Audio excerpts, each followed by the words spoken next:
હું પલ્લવી પંચોલી આપની સમક્ષ રજૂ કરું છું લેખક શ્રી અશ્વિનભાઈ રાવલની નવલકથા વારસદાર પ્રકરણ 10. ડોરબેલ દબાવતા જ થોડી વારમાં 50 વર્ષની ઉંમરના એક બહેને દરવાજો ખોલ્યો. મારે નિલેશભાઈનું કામ હતું. અમે લોકો નડિયાદથી આવ્યા છીએ, મંથને કહ્યું. ભાઈ, તમને કયા ફ્લેટનું એડ્રેસ આપેલું છે? કારણ કે આ ફ્લેટમાં તો કોઈ નિલેશ નામની વ્યક્તિ રહેતી જ નથી, બહેન બોલ્યા. મંથને ચિઠ્ઠી ખિસ્સામાંથી કાઢીને બહેનને બતાવી. જુઓ, આ જ ફ્લેટનું એડ્રેસ લખેલું છે. હા, એડ્રેસ તો બરાબર મારા ફ્લેટનું જ છે, પણ અહીં કોઈ નિલેશ નથી. હું, મારા હસબન્ડ અને મારી દીકરી, અમે 3 જણા રહીએ છીએ અને અમારા આખા બ્લોકમાં પણ કોઈ નિલેશ નથી. સરનામું લખવામાં કંઈક ભૂલ થઈ લાગે છે, બેન બોલ્યા. બેન, તમારા સગામાં કે ઓળખીતામાં નિલેશ નામની કોઈ વ્યક્તિ છે કે જેણે તમારા એડ્રેસનો ઉપયોગ કર્યો હોય? મંથને છેલ્લે પૂછી લીધું. મારા ધ્યાનમાં તો એવી કોઈ જ નથી, પણ ઊભા રહો, મારી દીકરી જલ્પાને હું પૂછી લઉં. કદાચ એનો કોઈ ફ્રેન્ડ હોય તો, કહીને એ બેન અંદર ગયા. થોડી વારમાં જ 24 વર્ષની એમની દીકરી જલ્પા આવી. મમ્મીએ મને વાત કરી, પણ મારા સર્કલમાં કોઈ નિલેશ નામની વ્યક્તિ નથી. એડ્રેસ લખવામાં કે સાંભળવામાં કંઈક ભૂલ થઈ હોય એમ લાગે છે. એનું આખું નામ શું છે? જલ્પાએ દરવાજા પાસે આવીને વાત કરી. નિલેશ જસવંતલાલ સોની, કેતાએ જવાબ આપ્યો. તમે લોકો અંદર આવો ને, 5 મિનિટ બેસો. ત્યાં સુધી હું સોસાયટીના ચેરમેનને ફોન કરીને પૂછી જોઉં, જલ્પા બોલી. બંને જણા ડ્રોઈંગ રૂમમાં બેઠા. કેટલા બધા સંસ્કારી અને કોઓપરેટિવ લોકો હતા, મંથન વિચારી રહ્યો. કેતાના તો હોશે જ ઉડી ગયા હતા. એ લગભગ લાડવા જેવી થઈ ગઈ હતી. અરે રાજેશ અંકલ, હું નીલકંઠભાઈની ડોટર જલ્પા બોલું છું. આપણી વીણાનગર સોસાયટીમાં કોઈ જસવંતલાલ સોની નામની વ્યક્તિ છે? એમનો નિલેશ નામનો દીકરો પણ છે. મારા ઘરે નડિયાદથી કોઈ આવેલું છે અને એ લોકો એડ્રેસ શોધી રહ્યા છે. જલ્પાએ સોફામાં બેસીને ચેરમેનને ફોન કર્યો અને મોબાઈલને સ્પીકર ઉપર રાખ્યો, જેથી મંથન અને કેતા પણ જવાબ સાંભળી શકે. ના બેટા, આપણી સોસાયટીમાં 3 સોની ફેમિલી છે, પણ એમાં કોઈ જસવંતલાલ સોની નથી. છેલ્લા 8 વર્ષથી હું ચેરમેન છું અને લગભગ બધાને ઓળખું છું. અને જસવંતલાલ નામની તો કોઈ વ્યક્તિ જ વીણાનગરમાં નથી.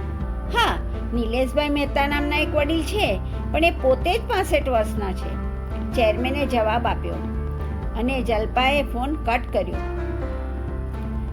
તમને લોકોને કોઈએ ખોટું જ એડ્રેસ આપ્યું છે, પણ થયું છે શું? આ બેન કેમ આટલા બધા ટેન્શનમાં દેખાય છે? જલ્પાએ પ્રશ્ન કર્યો. એટલામાં જલ્પાના મમ્મી પણ રસોડામાંથી બહાર આવ્યા. તમે બંને જણા ચા તો પીવો છો ને ભાઈ? એ બહેને આવીને તરત મંથનને પૂછ્યું. ના માસી, ચાની કોઈ તકલીફ ના લેશો, અમે લોકો હવે જઈએ જ છીએ. તમે લોકોએ અંગત રસ લઈને અમારા માટે ખરેખર દિલથી મહેનત કરી છે, મંથને 2 હાથ જોડી આભાર માનતા કહ્યું. તમે લોકો આટલે દૂરથી આવો છો તો અમારાથી જે પણ મદદ થઈ શકે એ અમે કરી. હવે તમે લોકો ચા પીને જ જાઓ. ઠંડુ કહો તો ઠંડુ, કોકાકોલા પણ ફ્રીજમાં છે. અને તમે કોને સર્જી રહ્યા છો એ તો જરા વાત કરો, જલ્પાએ મંથનને કહ્યું. મંથને જલ્પાને કોલ્ડ ડ્રિંક્સ માટે હા પાડી અને ગઈકાલ રાતથી શરૂ કરીને અત્યાર સુધીની તમામ વાત વિગતવાર એને કરી. કેતા સાથે શું બન્યું છે એ પણ જલ્પાને કહ્યું. હું તો આ મેડમને ઓળખતો પણ નથી. કાલે ટ્રેનમાં જ અચાનક અમારી મુલાકાત થઈ ગઈ. પહેલીવાર મુંબઈ આવે છે, એટલે માનવતાની દ્રષ્ટિએ મેં એમને સપોર્ટ કર્યો છે. ફેસબુકની મિત્રતા એમને ખૂબ ભારે પડી છે. ફેક એકાઉન્ટ ખોલીને એમને કોઈએ ફસાવી દીધા છે. અત્યારે એમને પ્રેગ્નન્સી પણ શરૂ થઈ ગઈ છે. એ હરામીએ તમારા ફ્લેટનું એડ્રેસ કેમ આપ્યું એ જ સમજાતું નથી, મંથન બોલ્યો. આ બધી વાતો સાંભળતા સાંભળતા કેતાનું હૈયું ભરાઈ આવ્યું. અત્યાર સુધી રોકી રાખેલા આંસુ હવે ધારા બનીને વહેવા લાગ્યા. કેતા મન મૂકીને ધ્રુસકે ધ્રુસકે રડી પડી. જલ્પા ઊભી થઈ ને કેતાની બાજુમાં બેઠી અને એને છાની રાખવા એને બાથમાં લીધી. બંને લગભગ સરખી જ ઉંમરની હતી. જલ્પાના મમ્મી પણ રડવાનો અવાજ સાંભળીને બહાર દોડી આવ્યા. કેતા, તું રડીશ નહીં. જે થવાનું હતું તે થઈ ગયું. હવે આગળનું તારે વિચારવાનું છે. ત્યાં વોશ બેસિન છે, તું ફ્રેશ થઈ જા, કહીને જલ્પા કેતાને વોશ બેસિન પાસે લઈ ગઈ. કેતાએ મોં ધોઈ નાખ્યું, વોશરૂમમાં જઈ આવી અને સોફા ઉપર આવીને બેઠી. ત્યાં સુધીમાં કોલ્ડ ડ્રિંક્સ પણ આવી ગયું હતું. કેતા, તું ખરેખર નસીબદાર છે કે ટ્રેનમાં તને આ ભાઈ મળી ગયા. બાકી મુંબઈમાં પહેલી વાર આવીને લોકલ ટ્રેનોમાં બદલીને વીણાનગર સુધી પહોંચવું તારા જેવી અજાણી છોકરી માટે બહુ જ અઘરું કામ છે. એમનો તારે આભાર માનવો જ જોઈએ, જલ્પા બોલી. ના ના જલ્પાબેન, એમાં આભાર માનવા જેવું કાંઈ જ નહીં. કાલે રાત્રે જ હું સમજી ગયો હતો કે પેલાએ જે એડ્રેસ આપ્યું છે તે 100% ખોટું જ હશે. અને મેડમ પ્રેગ્નન્ટ છે એ જાણ્યા પછી હું એમને એકલા કેવી રીતે છોડી શકું? મારા એ સંસ્કાર નથી. હું બ્રાહ્મણનો દીકરો છું, મંથન બોલ્યો. મંથનની વાત સાંભળી કેતાના મનમાં મંથન માટે અનેક ગણું માન વધી ગયું. આજના યુગમાં કોઈના માટે સમય જ ક્યાં હોય છે. ચા પાણી પીને બંને જણા ઊભા થયા. ફરી જલ્પાનો અને એની મમ્મીનો આભાર માન્યો. ત્યાંથી નીકળીને મંથન 1.5 કલાકમાં બોરીવલી હોટલ પહોંચી ગયો. હવે આગળ શું વિચાર્યું છે?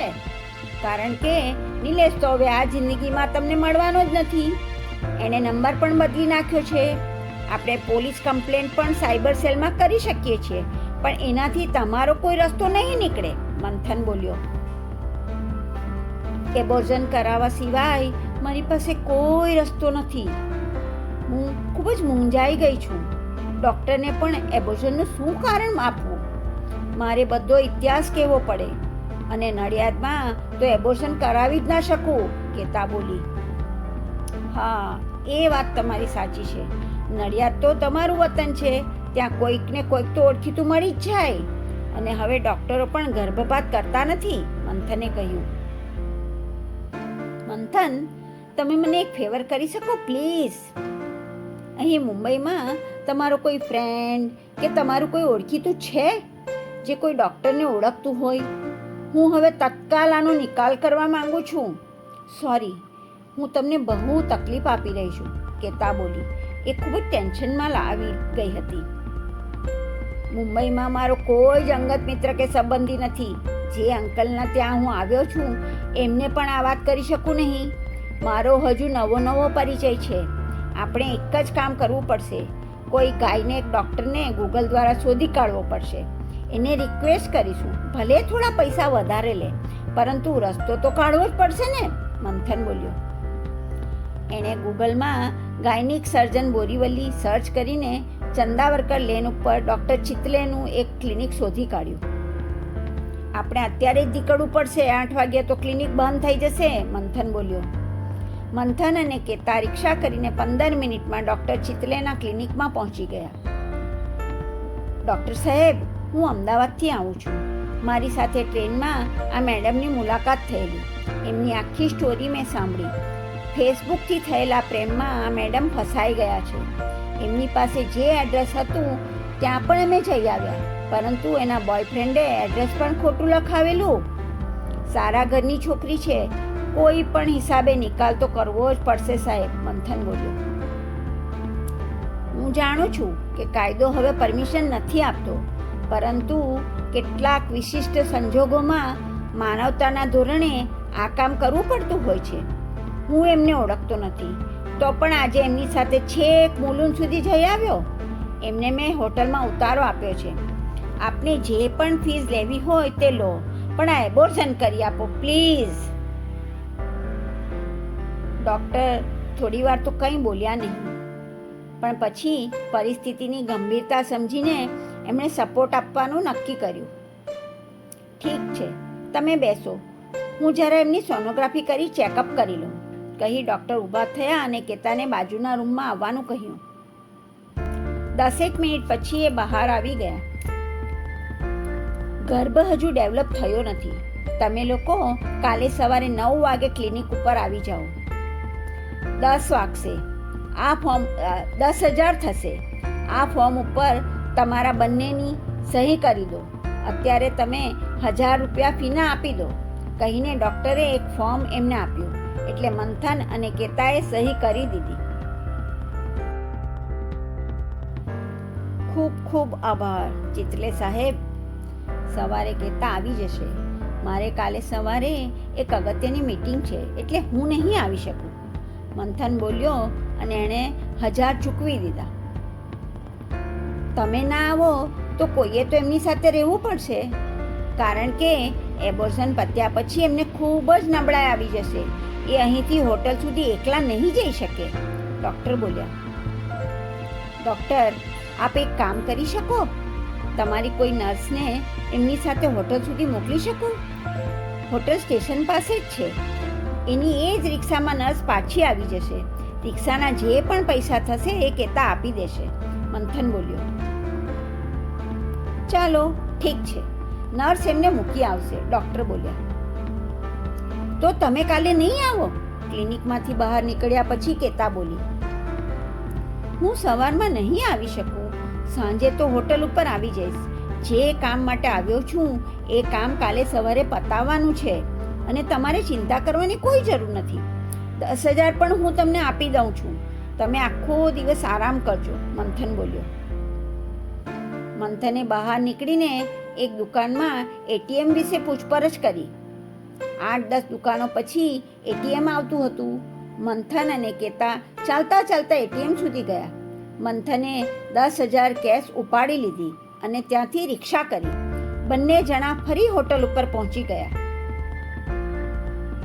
આ પૈસા તમે રાખો, કાલે ડૉક્ટરને આપી દેજો. કાલે આખો દિવસ તમે અહીં આરામ કરો. પરમ દિવસે સવારે 7 વાગે બોરીવલી સ્ટેશનથી જ શતાબ્દી એક્સપ્રેસ ઉપડે છે, એમાં તમે નીકળી જાઓ. હું આવતીકાલે તત્કાલમાં તમારી ટિકિટ બુક કરાવી દઈશ, મંથન બોલ્યો અને એણે કેતાને 10,000 આપ્યા. તમે મારા માટે કેટલું બધું કરી રહ્યા છો. તમારી સાથે મારે કોઈ જ ઓળખાણ નથી, છતાં તમે સમયનો આટલો ભોગ આપ્યો અને મારા માટે પૈસાની વ્યવસ્થા પણ કરી આપી. તમારો મારે કઈ રીતે આભાર માનવો એ જ સમજાતું નથી, કેતા બોલી. એની આંખમાં પાણી આવી ગયા. તમારે મારો આભાર માનવાની કોઈ જરૂર નથી. માનવતાની દ્રષ્ટિએ આ બધું હું કરી રહ્યો છું. હું કોઈનું પણ દુઃખ જોઈ શકતો નથી, મંથન બોલ્યો. તમારી તમામ રકમ હું નડિયાદ પહોંચીને તમારા ખાતામાં જમા કરાવી દઈશ. તમારો એકાઉન્ટ નંબર મને આપી રાખજો. મારા ખાતામાં 35,000 છે. નિલેશ મને નહીં મળે અને મારે એબોર્શન કરાવવું પડશે એવી તો મને કલ્પના પણ ન હતી, કેતા બોલી. આપેલા પૈસા હું પાછો લેતો નથી. તમને હું મદદ કરી શક્યો એનો મને આનંદ છે. તમે અત્યારે અને આવતીકાલે બપોરે આજની જેમ જ રૂમ સર્વિસમાં ફોન કરી જમવાનું મંગાવી લેજો. બહાર જમવાની ઈચ્છા હોય તો થોડેક દૂર એક રેસ્ટોરન્ટ પણ છે. હું હવે નીકળું, મંથન બોલ્યો. તમારો મોબાઈલ નંબર મને આપો, મંથન. મારા મન ઉપર તમારી ખૂબ સારી છાપ પડી છે. હોટલના એકાંતમાં પણ તમે મારો કોઈ જ ગેરલાભ લીધો નથી. તમારા માટે મારા મનમાં એક આદર ઊભો થયો છે. તમે ના મળ્યા હોત તો આ બધું શક્ય બન્યું જ ના હોત, કેતાએ લાગણીવશ થઈને કહ્યું. મંથને પોતાનો મોબાઈલ નંબર કેતાને આપ્યો. કેતાએ સેવ કરી લીધો. મારી પ્રેગ્નન્સીના કારણે કદાચ હું તમારે લાયક નથી રહી, પરંતુ મારા દિલમાં તમારા માટે કેટલી લાગણીઓ પેદા થઈ ગઈ છે એ હું તમને કહી નથી શકતી. તમે મારા હીરો બની ગયા છો, મંથન, કેતા બોલી. તમને મળીને મને પણ ખૂબ જ આનંદ થયો છે. તમારી પ્રેગ્નન્સીથી મને કોઈ જ ફરક નથી પડતો, પરંતુ કોઈ પણ નિર્ણય લેવાની અત્યારે મારી સ્થિતિ નથી. 1 મહિના પહેલાં તો હું પોતે જ આત્મહત્યા કરવા નીકળી પડ્યો હતો. 1 મહિનાથી જ મને નવું જીવન મળ્યું છે. પ્રારબ્ધ અને ઈશ્વરને હું બહુ જ માનું છું. તમારી લાગણી હું સમજી શકું છું. થોડોક સમય મને આપો, આપણી મિત્રતા ચોક્કસ ચાલુ રહેશે, મંથન બોલ્યો. કેતાએ મંથનનો હાથ પોતાના હાથમાં લઈને ચૂમી લીધો. મંથનની લાગણીઓ હચમચી ઉઠી. પહેલી વાર કોઈ યુવાન ખૂબસૂરત છોકરીના ગરમ હોઠનો એને સ્પર્શ થયો. આ પહેલા પ્રેમનો આવો અહેસાસ એણે ક્યારે પણ નહોતો કર્યો. એ વધારે વાર રોકાયો નહીં. ગમે તેમ પણ એ યુવાન પુરુષ હતો. સામે એક યુવતી એના પ્રેમનો ઇકરાર કરી રહી હતી. ચાલો, હું જાઉં છું, કાલે સાંજે મળીશું, ઓલ ધ બેસ્ટ કહીને મંથન નીકળી ગયો. બહાર આવીને એણે રિક્ષા કરી અને ઝાલા અંકલના ઘરે જવા માટે નીકળી ગયો. મયુર ટાવર પહોંચ્યો ત્યારે રાતના 9:15 વાગી ગયા હતા. હવે કેતાના જીવનમાં આગળ શું થશે તે જાણવા જોડાયેલા રહો અમારી ચેનલ સાહિત્ય યાત્રા સાથે. ટૂંક સમયમાં જ આગળનું પ્રકરણ પ્રકાશિત થશે. આભાર.